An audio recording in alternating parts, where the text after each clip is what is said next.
నమో శ్రీ ఐనవోలు మల్లికార్జున స్వామి దేవతాభ్యో నమః. తెలంగాణ అంటేనే మనము ఆలయాలకి పెట్టింది పేరు.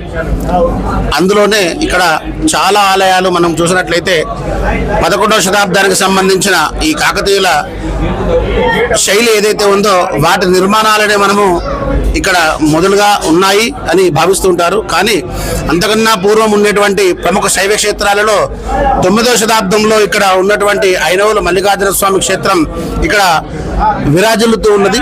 భక్తుల యొక్క కొంగు బంగారంగా ఐనవోలు మల్లికార్జున స్వామి దేవాలయం ఇక్కడ శోభాయమానంగా విరాజిల్లుతుంది.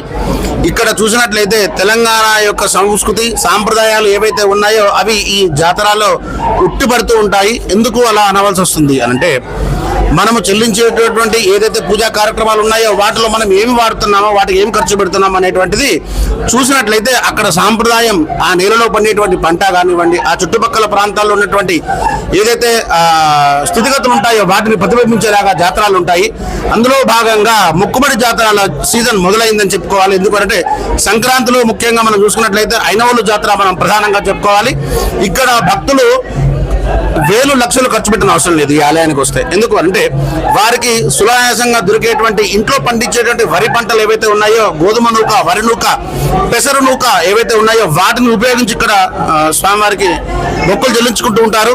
ఆ వరి ఏదైతే అన్నం ఉంటుందో దాంట్లో సాంప్రదాయ పద్ధతులలో బెల్లాన్ని వాడి ఇక్కడ బోనంగా స్వామివారికి సమర్పిస్తూ ఉంటారు. అది ఎలా అంటే వారు బోనం వండిన దగ్గరే దొరికేటువంటి మోదుగు దొప్పులు ఉంటాయో వాటిలో పెట్టేసి స్వామివారికి నివేదన చేస్తూ ఉంటారు. అది ఆ శిఖరం ద్వారా స్వామివారికి చేరుతూ ఉంటుంది. అందుకే ఇలాంటి ఆలయాలు ఇంత గొప్పగా విరాజిల్లుతూ ఉంటాయి. తర్వాత తంగేడు ఆకులతో సంగ్రహించినటువంటి ఆ పొడిని మరియు పెసర పొడిని తీసుకొని రంగవల్లి ముగ్గులుగా భావించి వేసిన ఆ ముగ్గులో స్వామివారిని అమ్మవారిని ఆవాహన చేసి కళ్యాణం నిర్వహిస్తుంటారు. ఇవి మన సాంస్కృతిక సాంప్రదాయాలను ప్రతిబింబించేలాగా ఉంటాయి కాబట్టి ఇవి మొక్కుబడి జాతరలు అంటారు. ఐనవోలులో చూసినట్లయితే ఎవరైతే వారి ఇంట్లో ఇలవేల్పుగా పెట్టుకున్న ఉన్నారో మల్లికార్జున స్వామిని ఐలోను మల్లనడం వారు వచ్చి ప్రతి సంవత్సరం ఇక్కడ నిద్ర చేసిన తర్వాత వారి మొక్కుబడులు చెల్లించుకుంటూ ఉంటారు. ఈ ఆలయం 9వ శతాబ్దంలో 6వ విక్రమాదిత్యుడు కట్టించినటువంటి ఆలయం. చాలా పురాతనమైనటువంటి ఆలయం తెలంగాణలోనే. కాబట్టి ప్రతి ఇంట్లో మనం చూసినట్లయితే ఈ స్వామి ఇలవేల్పుగా మనం చూడవచ్చు. ఇక జాతర విషయానికి వస్తే ఇక్కడ సంక్రాంతి నుండి ఉగాది వరకు 3 నెలలు కూడా జాతర కాలంగా నిర్వహించడం జరిగింది. ఈ సమయంలోనే మనకు పాడి పంటలన్నీ కూడా ఇంటికి వస్తాయి కాబట్టి ధనం సమకూరుతుంది కాబట్టి సంక్రాంతికి ఈ మనకు జాతర అనేటువంటిది చూస్తుంటాము. సాధారణంగా శైవ క్షేత్రాలలో శివరాత్రికి జాతర చూస్తుంటాము. కానీ దానికి భిన్నంగా మన సంస్కృతిలో ఇమిడిపోయినటువంటి ఈ చరిత్ర కాబట్టి ఇక్కడ ఇలాంటి సాంప్రదాయం కొనసాగుతూ ఉంటుంది. తర్వాత ఈ 3 నెలల జాతర కాలంలో సుమారు 30 లక్షల మంది స్వామివారి దర్శించుకుని మొక్కుబడులు చెల్లించుకుంటూ ఉంటారు.